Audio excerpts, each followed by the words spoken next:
order. Pledge allegiance To the flag of the United States of America, and to the republic for which it stands, one nation, under God, indivisible, with liberty and justice for all. Okay. Want in? I don't know, is it, I don't think it's locked. No, it's not locked. Are you guys coming in?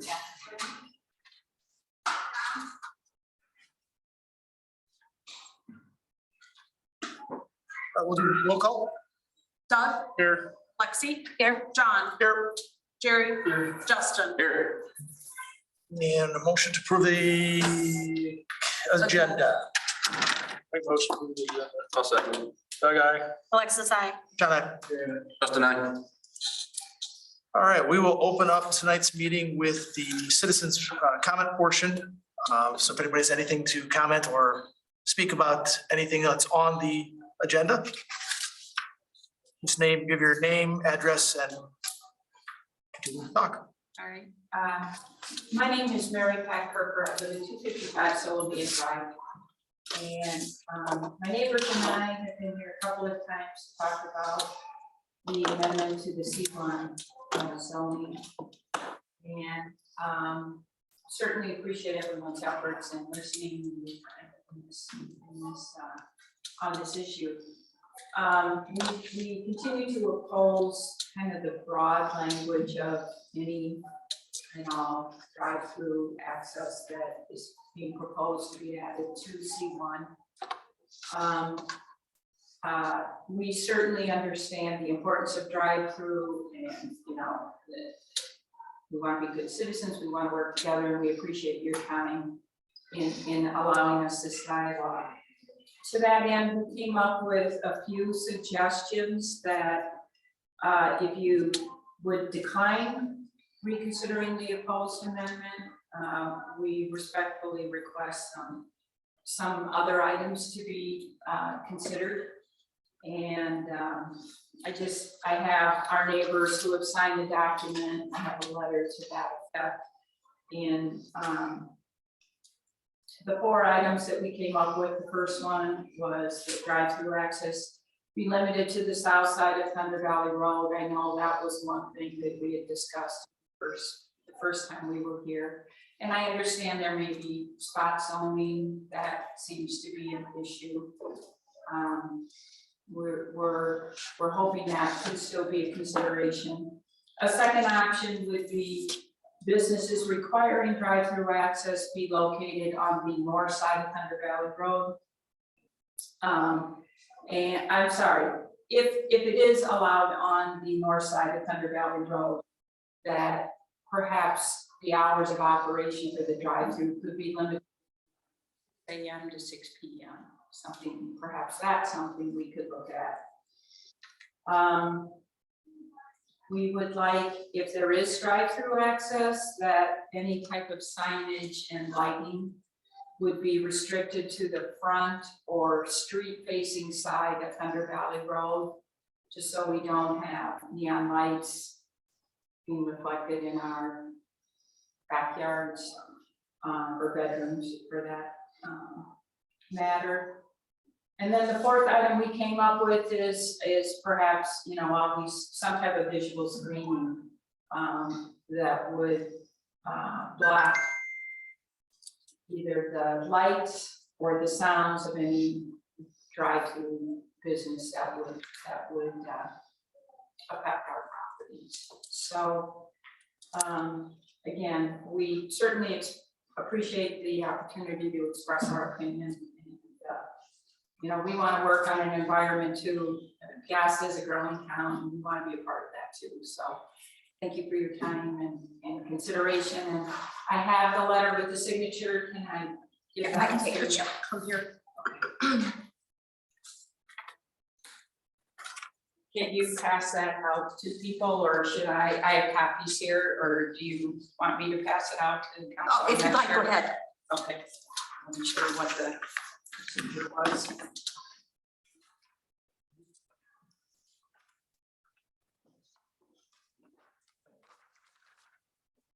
Thank you.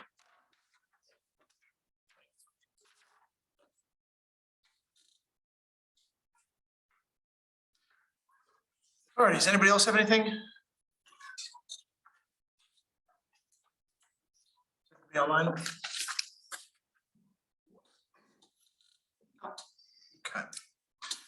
All right, thank you. Next item on the agenda is the consent agenda. Does anybody have any questions over the consent agenda? I'll make a motion to approve the consent agenda. Second, Doug, aye. Alexis, fine. Justin, I.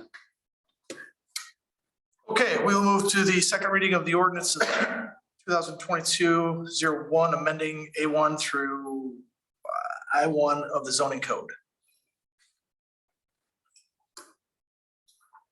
Is there any further discussion that we want to have on this?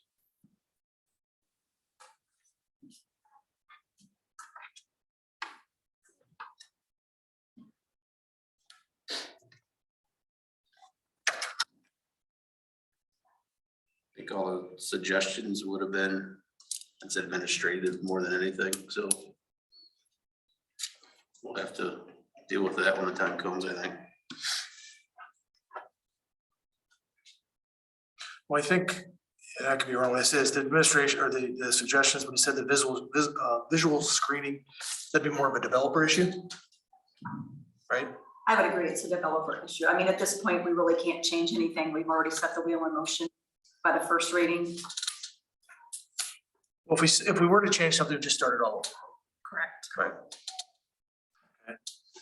As far as the lighting under the street side of the buildings, I think that anybody that's gonna have a sign is gonna have it on the street side anymore. I would agree. And with it being so close to Highway 20, it's going to be regulated by the DOT as well. Right? I mean, they're not gonna put it in the back of the building because they're gonna want to draw attention to the building, right? Utility light, back door light. Right, right. The limit hours of the drive-through, you know, if, I'm one that I wouldn't want to limit ways of businesses to do business in the community. And I mean, those can be suggested as the businesses come on, you know, to talk to them about, you know, the zoning and what the requirements are, what the expectations are, the residential development that's, you know, taking place south of that. So I think that all can be discussed when talking with the developer.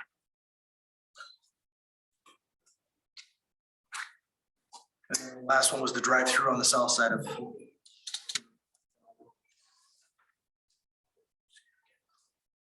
South side would be Highway 20 side, right? Correct. I would think that would be almost worse for them because the cars are gonna be coming out, headlights are gonna be facing towards them. A few of those lots are a little bit smaller in size versus the one on the north side. So it would be probably very detrimental to the business if they have to work on the south side only.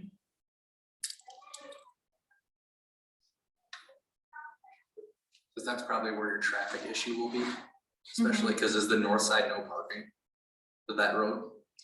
Like eventually, is it gonna be no? I don't know, it hasn't been discussed yet. Because I don't think it's too wide, the road. Right, it's not gonna be wide enough. for So if it was parking. south. it's not gonna have parking on both. Traffic on the south side of the road as well. So I think it's So the amendment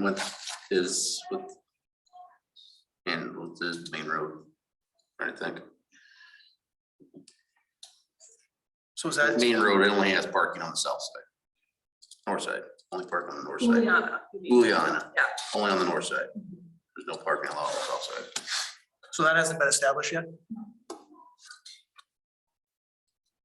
And there has been concerns, I mean, with some of the crowds that Darkbird has, you know, attracted. You know, we're aware of it, and I think that the owner is looking for alternatives at this point, perhaps maybe some more land acquisition for parking to accommodate that, but I think as time progresses, I think the newness will wear off, and I don't think that we'll see the crowd sizes that we have initially. But it definitely needs to be addressed, whether it's parking on one side and not the other.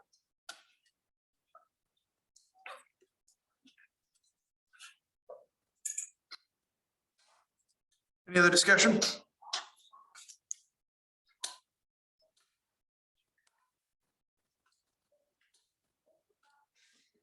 Motion for the second reading, one way or the other.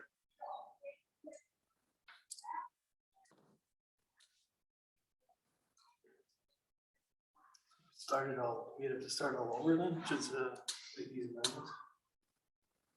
I Is don't that the think way you, this is? I mean, to me, they'd be administrative, like you'd have to almost say that you're gonna. It almost have to be a city ordinance that you'd have to set in that is requiring this stuff. So this is more of like a. More of a ordinance form. Yeah, it's more of a covenants, like,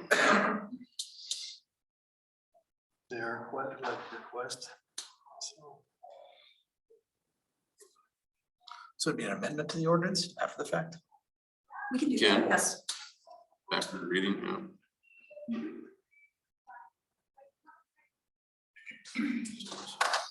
But at a later date, obviously. Yes.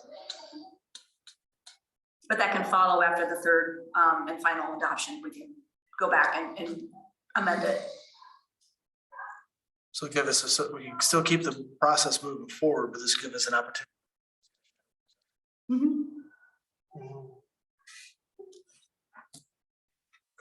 Yeah, with that, I'll make a motion to approve the second reading. I'll second. Doug, aye. Alexis, I. John, aye. Justin, I. Alrighty, we'll move on to the wastewater treatment facility certification of substantial completion. I talked to Dean earlier today and he's okay with what they've completed and what they have slated as far as the punch list for spring items. Have we heard back from them regarding that sludge removal? That I talked to Eldon about that, and with two new council members coming aboard and possibly the new mayor, we're gonna have a small meeting like we did initially and have a member from Nutraject and possibly Portson. So when we get him on board, hopefully we can schedule that right away. But again, it's not going to affect any of the EDA. All the decision makers will be in the room. Yes, yes. Perfect. Have IW there as well, or Origin? That Eldon Oh, Eldon, okay. will be that representative. Perfect. So is there any action needed on this? Yes, Yes. I'd like to have an action of the authorizing the mayor pro tem to sign the certificate of substantial completion. And you said that Dean was good with this? Yes, yes.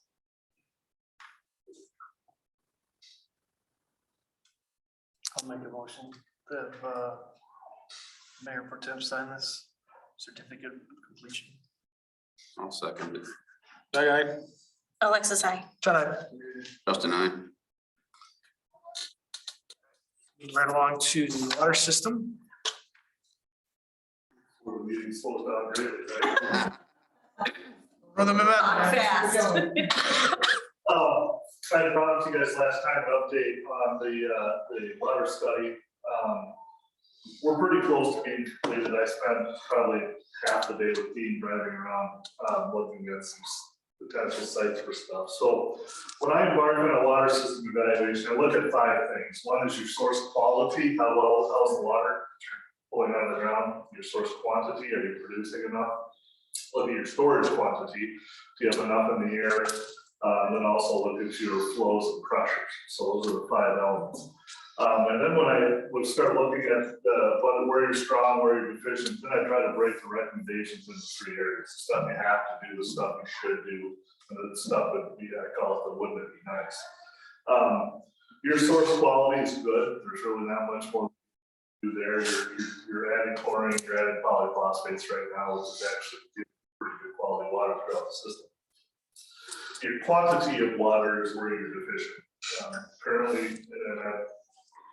the DNR defines firm capacity. It's basically how much water can you produce with your largest well out of your production. So it's more of a factor of safety type of thing. Are you able to produce enough water? Right now, you don't meet that requirement with your current system as it is now, current demands. So it goes to say that as you grow, it'll actually just get worse. So one of the things, not surprisingly, that is that you need to do it category is you need to be looking at when we look at your demands, where DNR says, hey, look at 20 years. And so you look at your population projections, In this case, they asked us because the ones that I had done with your wastewater is not that old, we need to be congruent with that. Honestly, your growth is probably more rapid than what even that took into account at the time. When they were projecting your population, they were thinking high density, 4-story dorm rooms and what you have going on. So a community that grows at the pace that you guys have and will, it's always difficult to predict what your demands are going to be, but we do our best. So my crystal ball is as fuzzy as yours, so but you do your best. So that would be in the have to range. The should range would be in your water tower, your water storage. Right now you meet requirements, you have enough water in the air to meet the minimum requirements. Again, the makeup of your community is tough though, because you're heavy industrial, you're heavy residential. So you're compliant with everything, but do you have enough as you grow? Sometime in the future, and it's gonna be, depending upon how quickly you go, you won't have enough water. So you wouldn't be forced to do anything right now because you're compliant, but if obviously money's getting more expensive, they're talking about rate hikes, it'd probably be responsible to talk about putting up a new water tower right now. While you can still borrow the money at a rate that's gonna be pretty fair. So if you don't have. The fourth and the fifth elements of your system pressure, your system flows, the system pressures, you guys really can't grow a lot more to the north based upon the pressures that you're able to produce from your current water tower. And what you try to look at is, are you taking a shower on the second floor of a 2-story house? What kind of pressures can you get there? And Dean and I were having a little back and forth today about what the minimum requirements are and what our reasonable requirements are, especially in a newer community.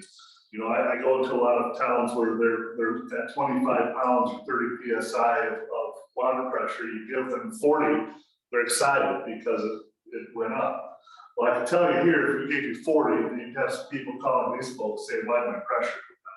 It's compliant, but it isn't necessarily the greatest thing in the world to do. So, keep in mind growth going north, which is, there's some natural pressure obviously to grow north there. You probably can't go much farther just given the pressures you're able to produce. Going south, you continue to get lower and be able to produce more, equally or more pressure down there. So strategically, that was part of what Dean and I were doing today was, okay, where would we locate a well? Where would we locate a tower? Going to the north, it'd be nice to be able to generate more pressure. He's thinking very long term about growth and development along the old highway.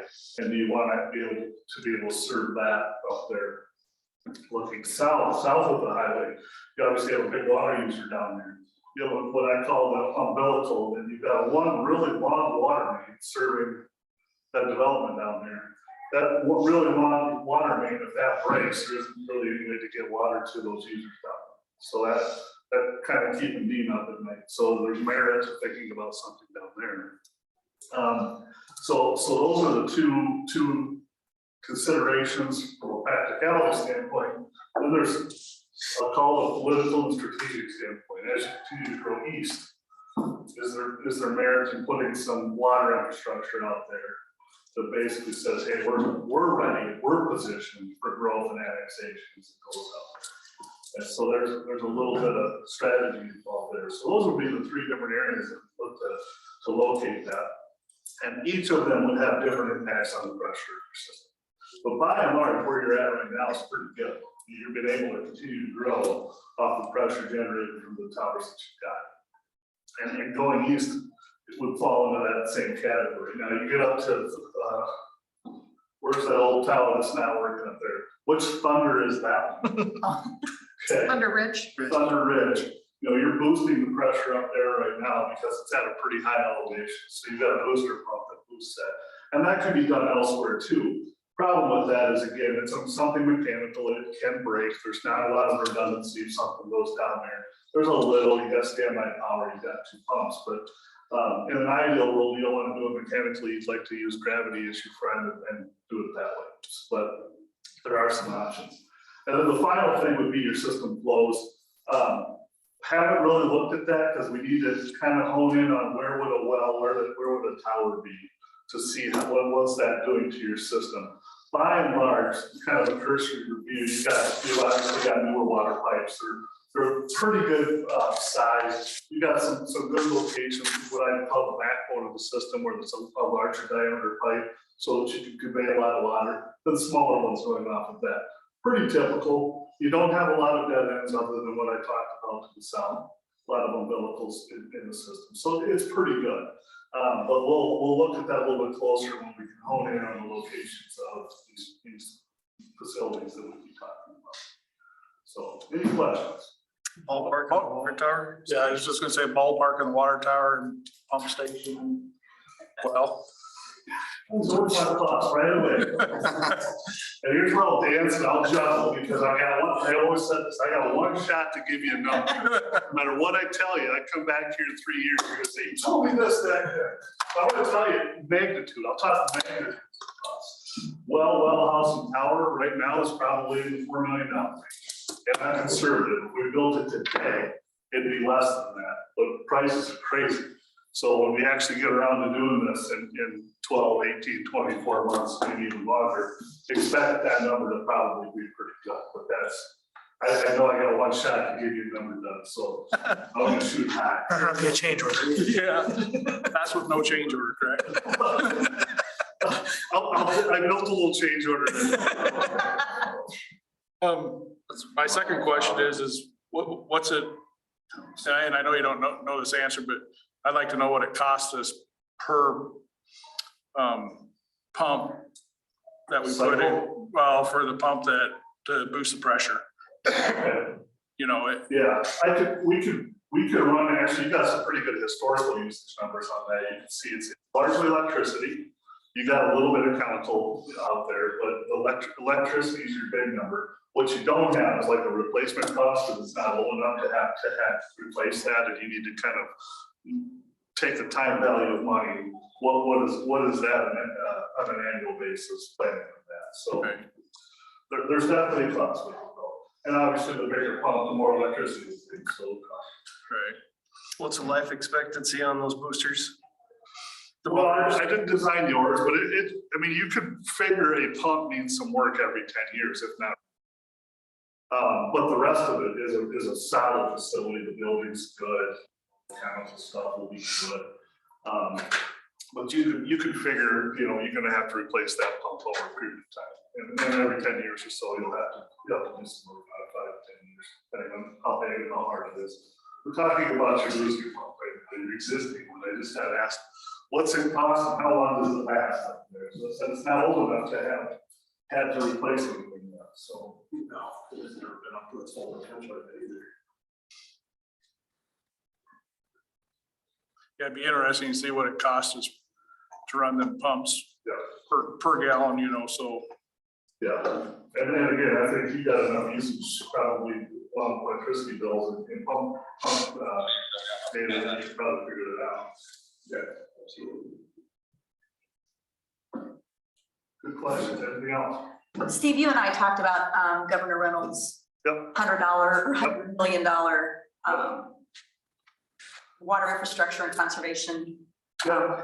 monies that she has available. And this would be a prime example for us to go ahead and try to apply for that.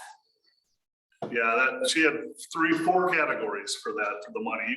I think this project would actually check the box on 3 of the 4. Economic growth was one, system resiliency was another. I can't remember what the third one was, but I don't think we had to stretch the narrative too far to fit them. Right. I think it fit pretty solidly in those categories. So And if we, obviously the ARPA money and water infrastructure is a big deal. So it's not to say that it's a slam dunk at all for funding, but there's probably more water funding out there right now than I've seen in my career, so. Is that are we gonna be affected because of our, I don't think there we're was not any low to moderate restrictions in income, there. there's not restrictions? Yeah, I don't I think, didn't see it. I don't think there was any income thresholds for that, which was a little bit odd. But, you know, I mean, you look at the infrastructure bill, the big one from the feds, even that stuff doesn't have anything attached to it, but they haven't fully identified what mechanism, what avenue that money is gonna get to the user. So if it were to, like, Uber fund the CDBG grant, for instance, that would preclude you guys from being eligible, but if it were to fund, it go through the SRF or even some other mechanism, then there wouldn't have an income threshold tied with it. And that's important for you guys, because obviously you're not gonna make the need-based on an income level in the community probably. So when you have these opportunities that doesn't have an income threshold tied to it, it's important that you probably figure out a way to apply it. And what kind of dollar amount were we looking at for that again? That granting? All the grant. The grant, 4.5? Yeah. 100 what? 100,000? It's 100 million. 100 million. But- For the state. that was the state, she created a fund of 100 million for the state for water infrastructure. So when is that get released? The actual application process was released December 15th, Yeah. but we're kind of waiting on the water study to get the information back before we apply it. It doesn't hurt to apply for it. It's not costing us anything, and if we don't get it, we don't get it, but it's certainly worth the effort to apply for it. Is there a match or is it? No, Is there a max? I think, is it 10 million, For what? a maximum? I don't think there was, but they're gonna have, so here's how this is predicted to be. So we've got 12 years of magic pots of money showing up. First time with stimulus and shovel ready. So readiness will always be a thing. I think that even though a match isn't required, you're probably more favorable to get funded if you do have a match, because they want to stretch that money as far as they can. They probably won't give out a $10 million. I'm thinking you're seeing a bunch of 1 and 2s to try to help 100, to 50 to 100 communities. So you better have a match.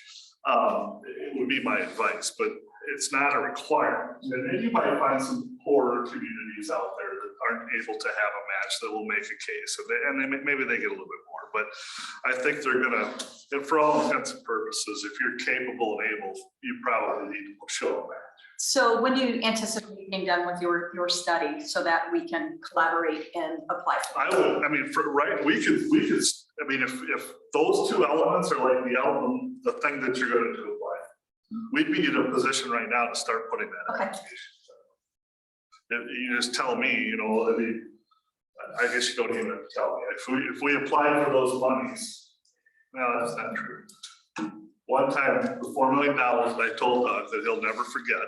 And if we were to apply for whatever it was for that, we'll probably have to have your commitment that says, yeah, we'll come up with the 2 million or some amount of match. We'd probably have to decide what that is. Sure, and I mean, if they do restrict it, then we have to really prioritize what we want done Yeah. first. Yeah, and the SRF fund, you guys have used that. I think your treatment plan was that. So there's plenty of money there and it's low interest. That would be your match, would be an SRF loan.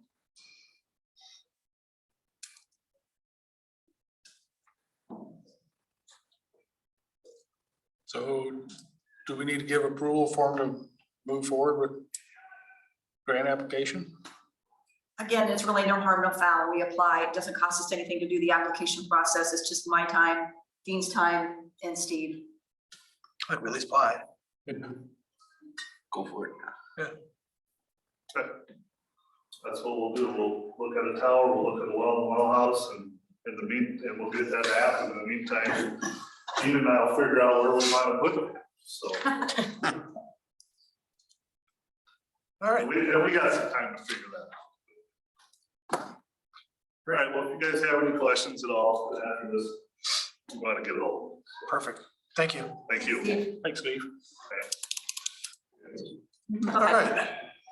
We'll move on to the next item here, which is the resolution approving allocation policy for the RPA funds.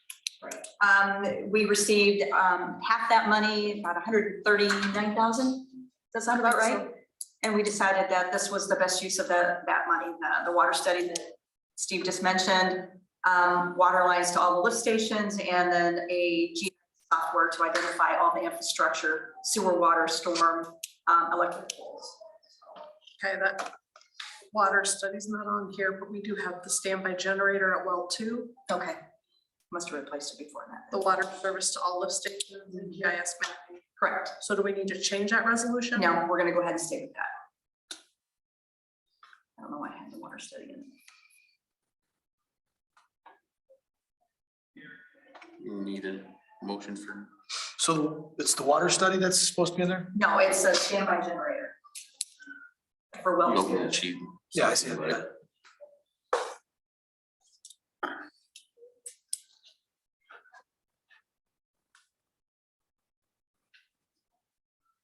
Need a motion for John to sign it? To approve the resolution. Make the motion to approve the resolution for the ARPA funds. A second. Okay. Alexis, I. John, I. Justin, I. Okay.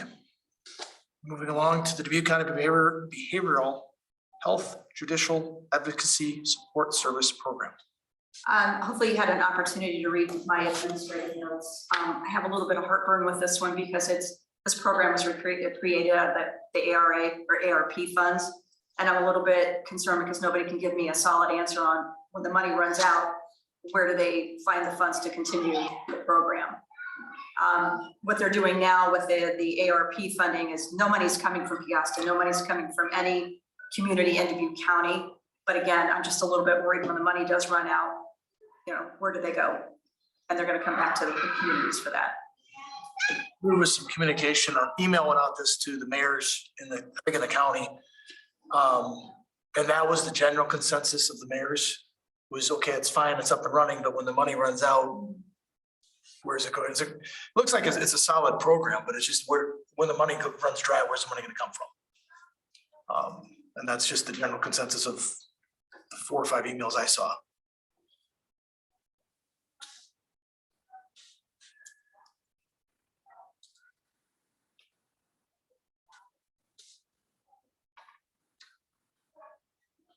And I believe this goes back to Dubuque County, they said spring, they didn't really say whether it was March, April or May.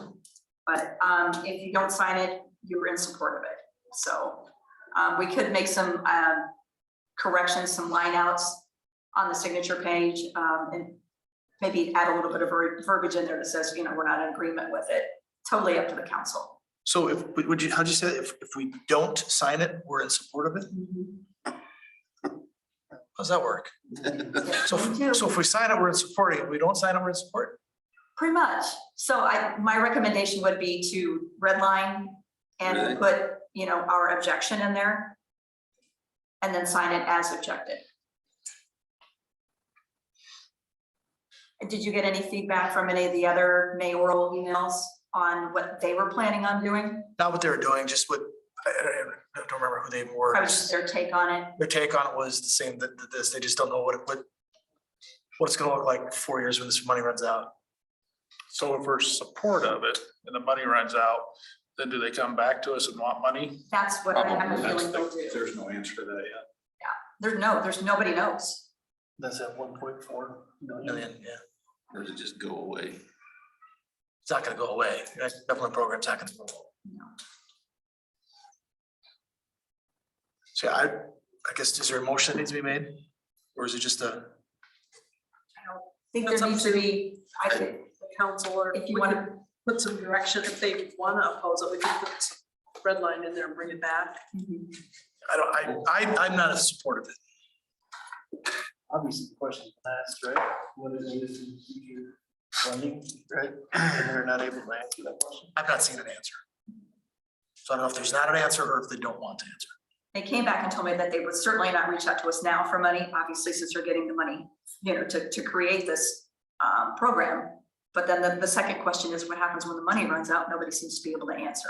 What happens if we tell them no? I don't think anything happens. No, I mean, like when they come back and say, hey, we want money. Well, if you aren't supported here, you could have that to kind of stand on. We didn't want to do this in the first place. Right. Whose program is it? It's the behavioral, But it's Dubuque County, so is it ran by the supervisors or the city or, it would be run by the county. so the supervisors? Yeah, And the county board of health, actually. And they're getting that money from the state? it's the American Rescue Plan Okay. dollars, which is not a continual funding program beyond this year. I mean, if they could show their plan to fund it in the future versus just pulling from a kitty. Well, I think that's what we, Not happening. I think in our objection, we say, you know, we're not in support of it because there's no sustainability past the 4 years. Correct. Something along prettier words than that, but Basically. They should show us. you know, that way they can then come back and show us what they plan on doing, and if we can agree to it, then we can support it. Does that all make sense? No. Yeah. Try to drop this out. I think that last line pretty much says it all. It's that I support the concepts outlined in the proposal and understand my role, the role my agency may play in this project upon approval. I mean, that's pretty loosey-goosey, if you ask me.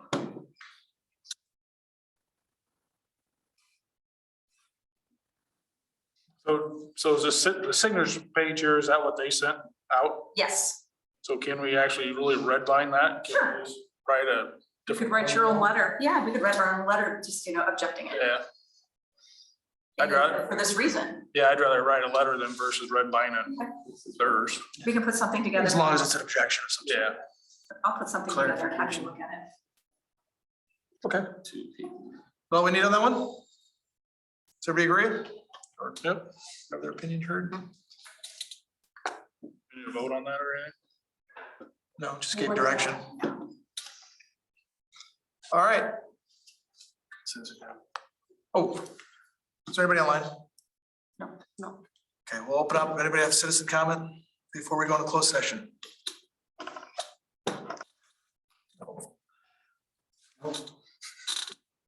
Alrighty then, we will move to going into closed session. We need a, Motion to go into closed session. I need it read.